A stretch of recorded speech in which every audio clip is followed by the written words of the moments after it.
Hello mấy bà, hôm nay cùng tôi đi đu trên Trạm Tỷ nha. Mà nãy giờ tôi không thấy anh photo của tôi đâu hết trơn. Giờ cùng theo chân tôi đi tìm ông đó nha.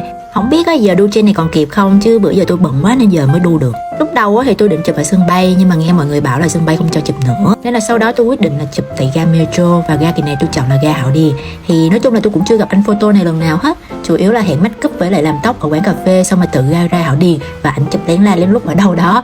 Nói chung là tôi cũng đi dạo từ trên xuống dưới, từ lên lầu xuống lầu để đi kiếm ảnh mà mãi vẫn không thấy. Tôi có gọi hỏi, nhắn tin hỏi anh là anh ơi anh ở đâu vậy, xong ảnh cứ kêu là em cứ đi, em cứ làm gì mà em thích, em cứ diễn tự nhiên nhất rồi anh sẽ chụp sao tùy anh. Trời ơi, nghe vậy tôi không biết là hình của tôi có được đẹp không đó mấy bà, nhưng mà thôi mấy bà cùng đợi kết quả nhá. Và đây là kết quả.